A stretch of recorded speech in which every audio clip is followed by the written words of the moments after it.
Hey everybody, Old Blue Accord here, and today we're going to do the video that I don't want to really do, but I have to. My poor old Quadrajet carburetor that I modified to run ethanol, well 50% ethanol in probably 2001, 2000, yeah I know, I'm dating myself. She's gotten corroded. So I'm going to show you what I got so far, and we're going to do a little diagnostic. So far, I'm not taking the top off or anything. I haven't even really loosened anything, so it's not staged. So I'm going to show you. I'm going to show you first. Oh, knock the drink over. What we got in there, and hopefully it. Oh yeah, it's focusing pretty good. So as you can see, we got this weird white powdery stuff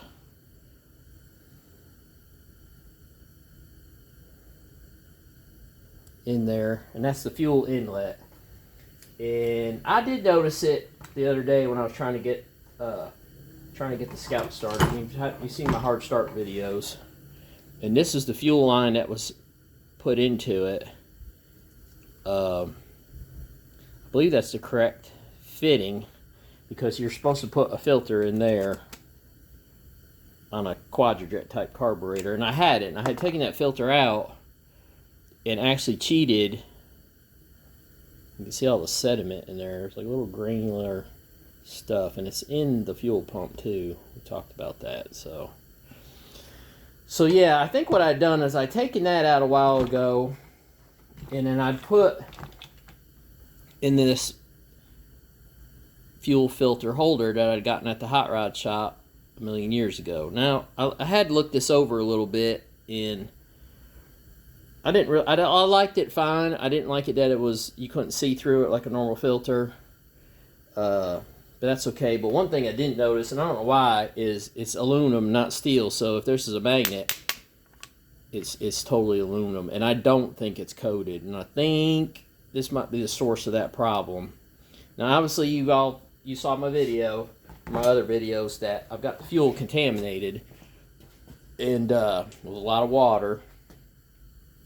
And of course, I just went out and checked we're getting ready to get a storm, so I went out and checked the tank, and the plastic had blown off again. So I'm just doing it to myself by getting water in my gas tank.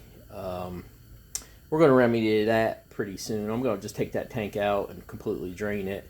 And I've mentioned this probably in every video, but about my fuel system on that vehicle, I should have always put a drain on the tank so I could drain it while the vehicle sits, because that vehicle sits a lot. I mean, it can sit easily 6 months at a time, and that's a good place to drain your fuel, or a good time to drain your fuel after that amount of time. But anyway, I kick myself every time for not doing that. It needs to be welded on there. I'm thinking about actually welding to the tank, even though it has had gasoline in it. That's probably a little risky, but that's where I'm at, thinking about that. But that'll be for something else in another video.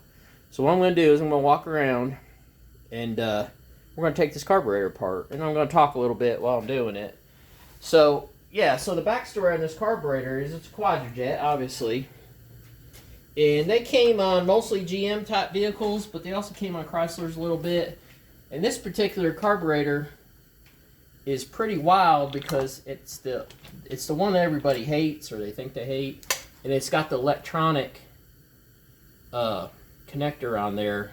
Two electronic, actually, and it wasn't really a lean burn thing. It was more of a, I can't remember what they really GM called it, but it would help with emissions, and it also would help with reducing fuel usage. And I think what it would do is, actually, I never really understood what they did, but I think what they did is they lowered the fuel bowl a little bit to kind of lean out the motor at cruise. It's a pretty wild damn carburetor, really. But I've had good luck with it. It was cheap. You know, like I said, nobody likes these. So it was cheap to modify. I did a lot of modifying, especially on the back barrels, to get it. At the time when I did this carburetor, like I said, it's probably like 1999, 2000. I couldn't even get like jets or anything for a Quadrajet. It seemed weird at the time, but I even had trouble getting the the top gasket for it, so I had to modify a couple of them. I'm just going to hit these while I'm talking to you. I already hit these. That's why it's so wet. I hit these with a little blaster. They're really loose. one thing you want to do is you don't want to over torque. You really don't want to over torque these top gaskets. I'm just trying to seal everything up. So I'm just going to go around with the 1/4-inch drive and loosen everything up while I'm talking. I haven't taken his apart for so long. I forgot what to do with the accelerator pump. I should have looked it up before I did this, but I'm kind of really curious what's going on in here. Again, this is real time, so I'm not playing around. I didn't take it apart and then put it back together and put dirt on it and stuff. Yeah, so that's important. I've got a little hand wrench here. Wish this was, yeah, that's magnetized. Nice. The other thing isn't. So you've got all these little, and they're Torx. It's a 20. So I had to dig around and get a 20 Torx. And you got 1, 2, 3, 4, 5, 6, 7, 8, 9, 10, 11? 11? Okay, let's go with 11. I think there's a hidden one in there. I think that was it. Anyway. And I don't like to do long videos, but this is probably going to turn out to be longer than it should be. So I modified this carburetor to run a split of normal gasoline and E85. And the reason why is because the engine that I had this on was my 440.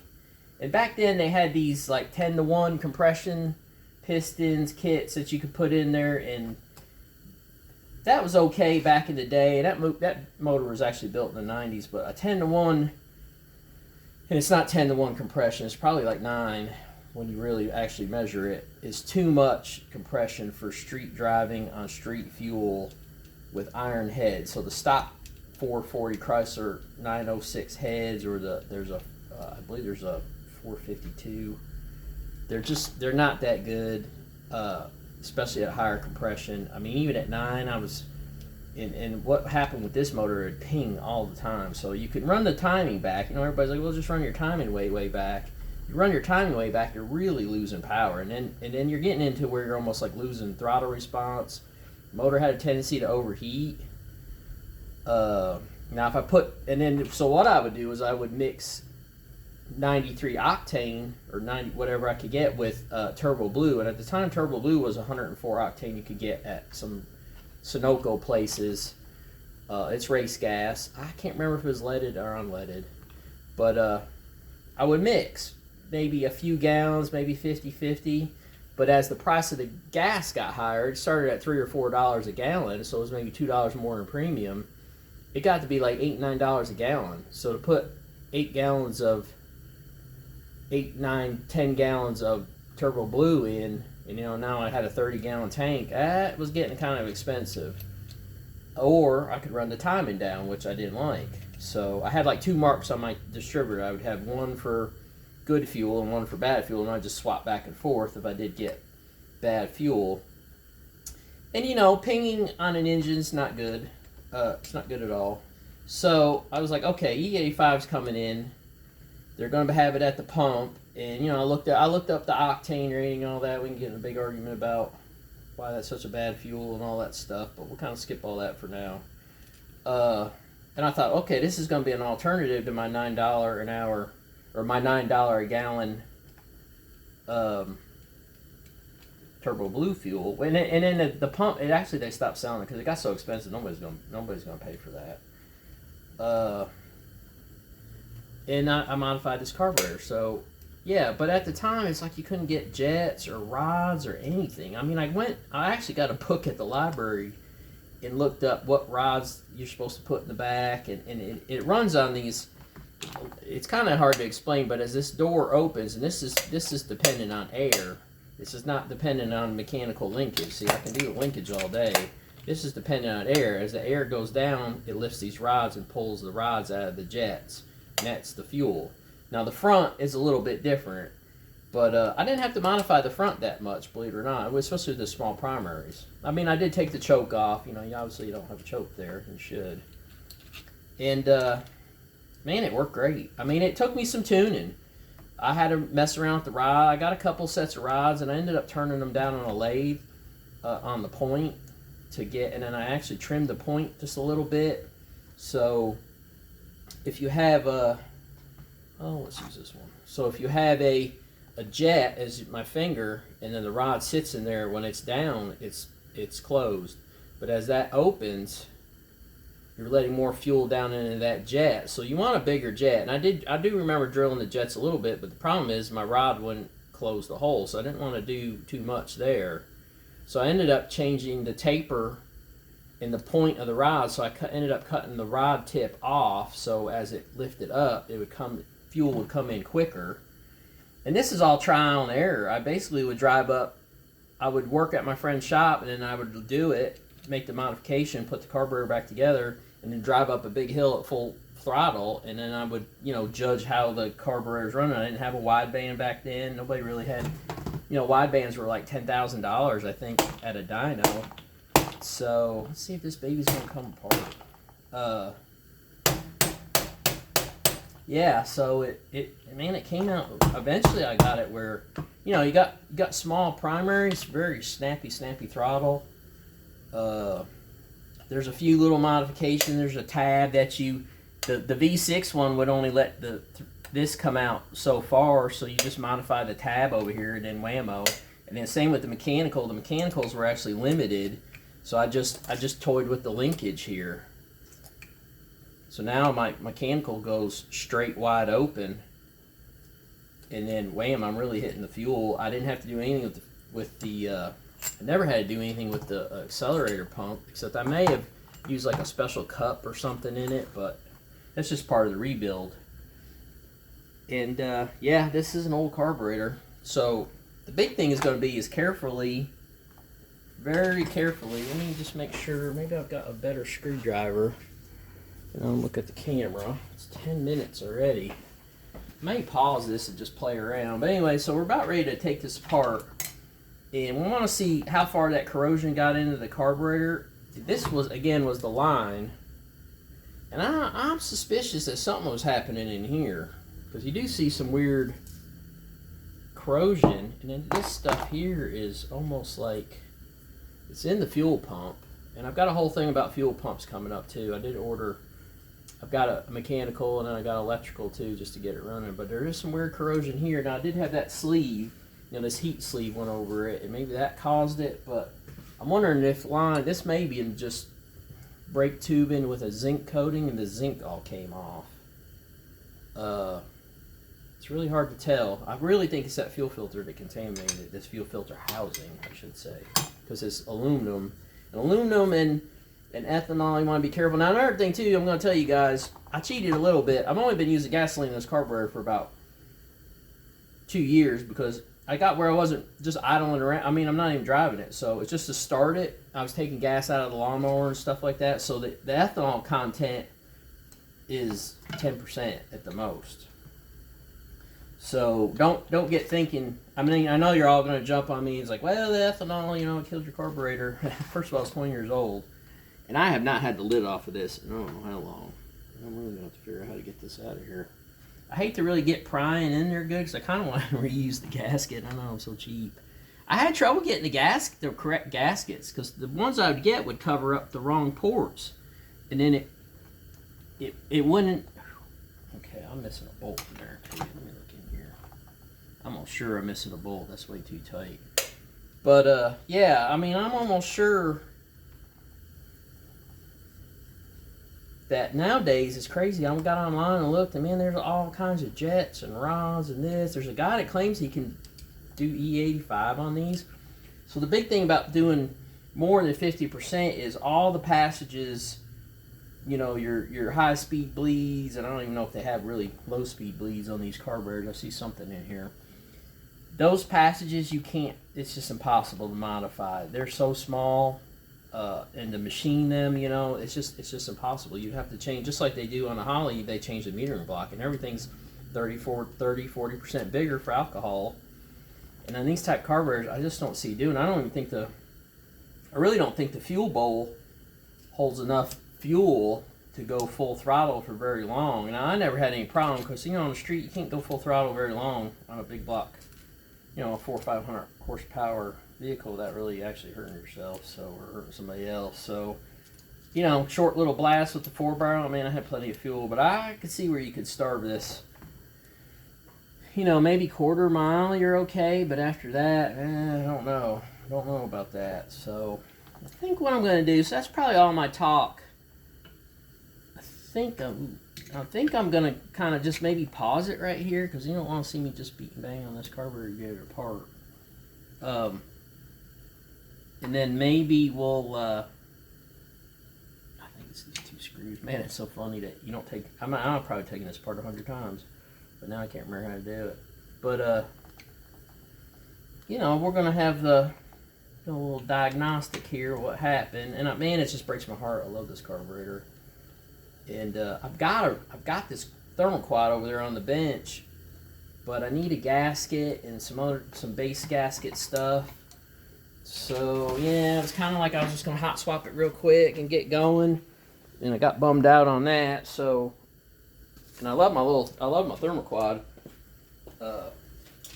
And you've all seen it on my bench. It's been sitting there forever. So there's my thermal quad, ready to go, and that'll fit that manifold. Problem with, and it's funny about this is as light as a feather compared to that carburetor. But the problem with that is the gasket that I used for the Quadrajet, as you see over time, you know, it takes that set.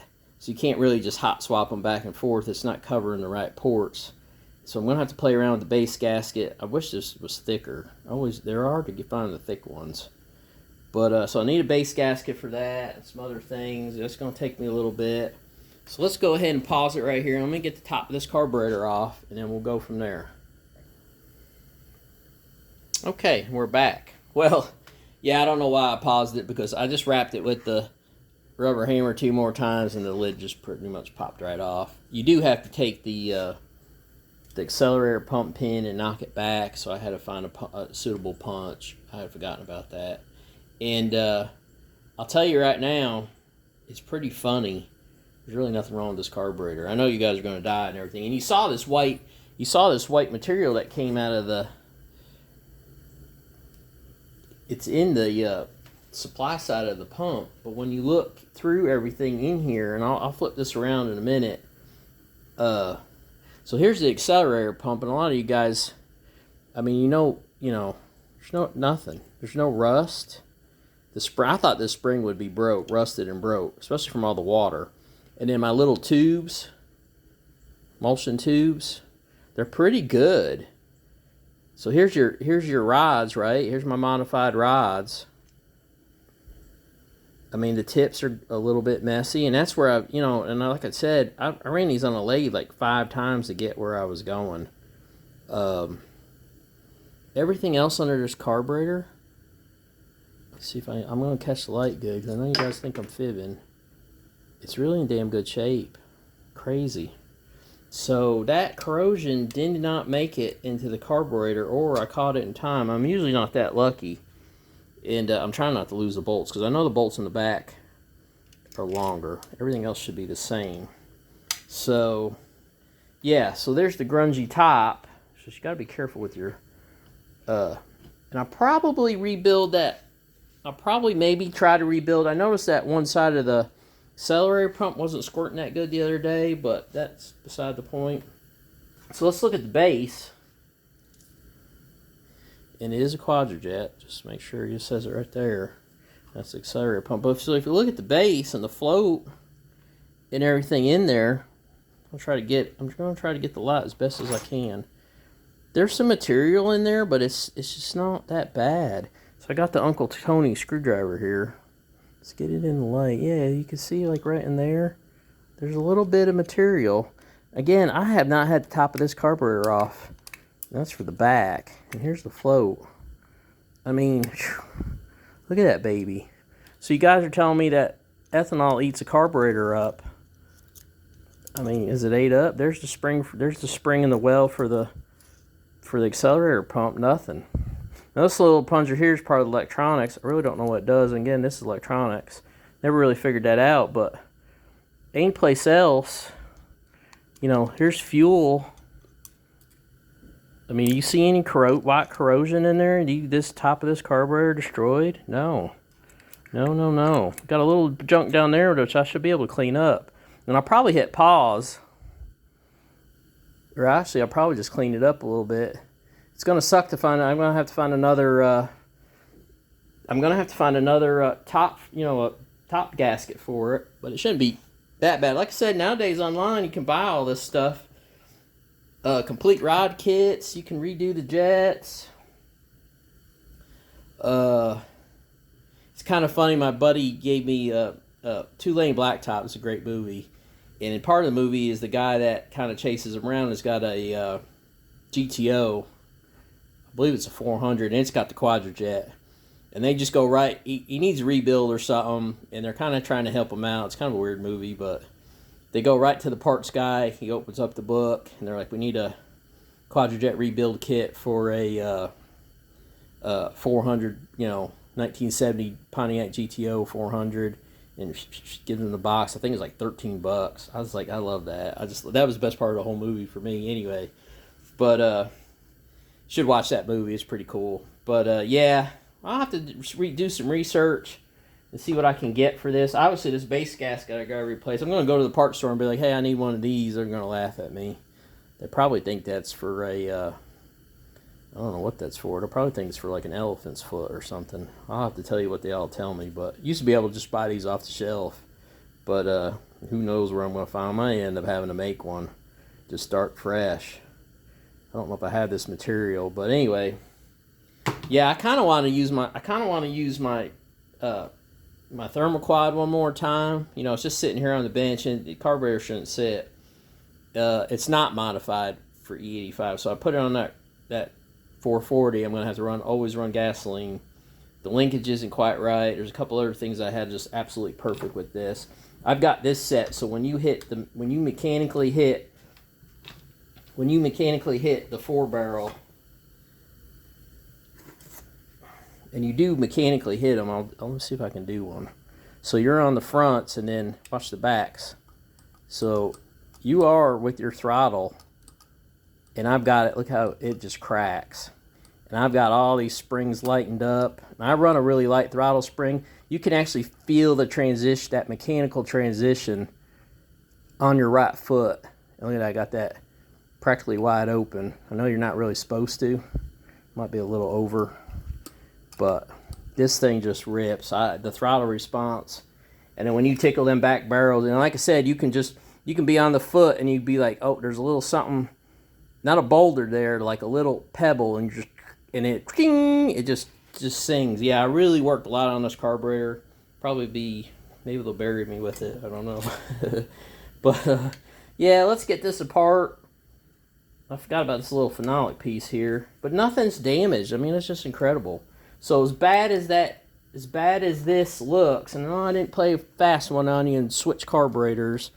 And I'm not saying these guys that do these videos play around, but and I probably need to address what's going on in there. Obviously, that needs to clean it up, and that passage needs to be checked. The problem is I don't really know how I'm going to be able to get that plug out to check that passage. Most of this stuff's, you're not really supposed to mess with these carburetors like that. Might have to look online a little bit. So I'm going to say that looks like it's a fuel filter housing, aluminum and not anodized probably, or nothing. There's no coating in there. It doesn't look that bad in there, but I think it must have peeled off something, maybe in the base, and started causing that corrosion. And then it could have been we're going to check the gas tank, obviously. This video is getting kind of long. I don't like to talk too much. But yeah, we're going to pull the rest of the fuel out of the gas tank. We're going to look inside the gas tank and see if we got anything going on in there, which I'm almost sure we don't, because I looked in it the other day. And then we'll go from there. Yeah, my dear old carburetor is one of my favorites. Hopefully, maybe I'll just clean it up and reuse this gasket. I noticed I modified something right here. I don't know what I did here. It's kind of tore up, and I think that's going to be the kiss of death. Yeah, that shouldn't be tore like that, so I'll have to look into that a little bit. I used to have a book on Quadrajet, so I'll have to find it. I got CP rods, right? CP. So look up my rods. Yeah, anyway, so kind of fun. Kind of surprising. I was really surprised to see a lot more like corrosion damage and stuff. I've seen corroded carburetors way worse. From watering the fuel is terrible, and it is all my fault. And I think I've said that a few times. I'll make sure. And then yeah, we'll go from there with Old Blue Accord over and out. Thanks, guys. Great for looking and watching. I'm going to have a little juice here. I hate the smell of gasoline, so of course. And I'll keep you guys updated on this project. We'll see what we can do with this carburetor. Thanks a lot, and like and subscribe. I'd really appreciate it. Bye now.